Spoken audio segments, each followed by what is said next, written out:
السلام علیکم ناظرین آپ دیکھ رہے ہیں جنگ پوائنٹ۔ ناظرین آج ہم آپ کو پاکستان کے طاقتور ترین گورنر جنرل ملک غلام محمد کے بارے میں بتائیں گے۔ ناظرین قیام پاکستان کے بعد ملک غلام محمد نے پہلے وزیر خزانہ کے طور پر کام کیا۔ 26 نومبر 1949 میں پاکستان نے بین الاقوامی اسلامی معاشی کانفرنس کا انعقاد کیا۔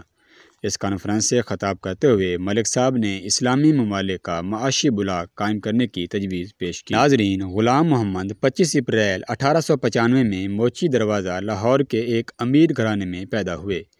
انہوں نے ابتدائی تعلیم لاہور سے حاصل کی، جبکہ اعلیٰ تعلیم کے لیے علی گڑھ تشریف لے گئے، جہاں سے انہوں نے BA کا امتحان پاس کیا۔ انہوں نے انڈین اکاؤنٹ سروس میں چارٹرڈ اکاؤنٹنٹ کی حیثیت سے کام کیا۔ اس کے بعد ریلوے بورڈ میں ذمہ دار عہدے پر کام کرتے رہے۔ جنگ عظیم دوم کے دوران انہوں نے control of general supply and purchase کی ذمہ داریاں سر انجام دیں۔ پہلی گول میز کانفرنس میں آپ نے نواب آف بہاولپور کے نمائندے کے طور پر کام کیا۔ آپ نے نظام حیدرآباد کے مشیر خزانہ کے طور پر ذمہ داریاں سر انجام دیں۔ تقسیم ہند سے قبل آپ نواب زادہ لیاقت علی خان کے معاون کے طور پر کام کرتے رہے۔ ان کے تعاون سے نواب زادہ صاحب نے ایک شاندار بجٹ تیار کیا جو غریب کا بجٹ کہلایا۔ ملک غلام محمد کی خراب صحت کے باعث نواب زادہ لیاقت علی خان نے انہیں ان کے عہدے سے سبکدوش کرنے کا فیصلہ کیا، مگر ان کے بے وقت شہادت نے ملک صاحب کے مقدر بدل دیے۔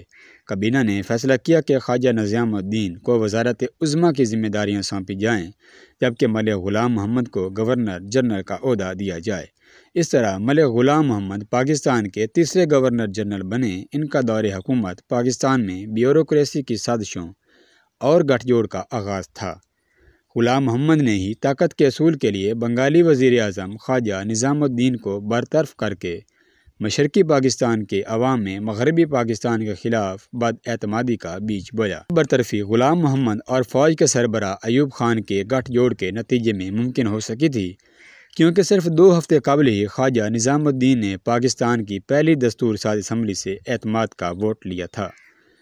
ناظرین 1954 میں دستور ساز اسمبلی نے قانون میں ترمیم کی کوشش کی تاکہ گورنر جنرل کے اختیارات میں کمی کی جائے۔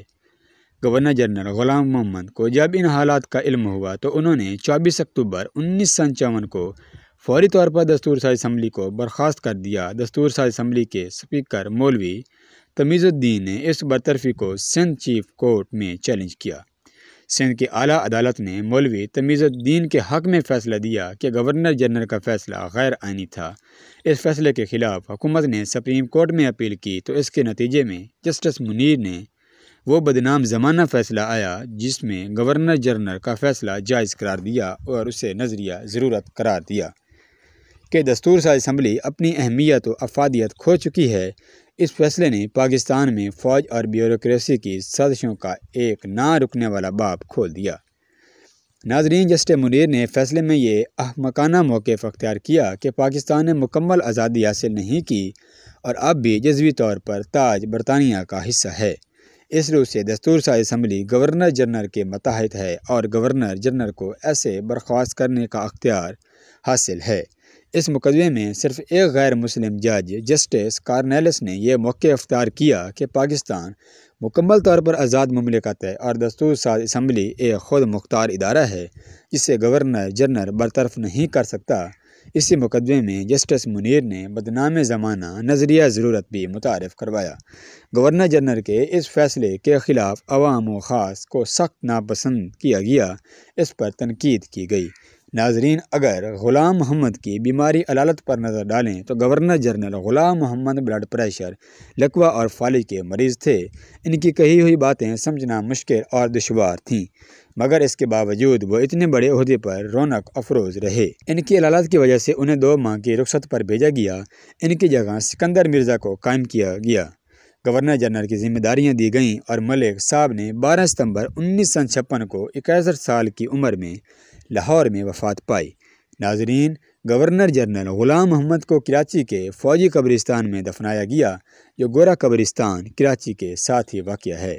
ناظرین اگر آپ نے ابھی تک ہمارے چینل جنگ پوائنٹ کو سبسکرائب نہیں کیا تو ہمارے چینل کو سبسکرائب کریں اور گھنٹی کا بٹن ضرور دبائیں تاکہ ہماری ہر نئی آنے والی ویڈیو آپ تک پہنچ سکے۔ ناظرین مجھے دیجیے اجازت، اللہ حافظ۔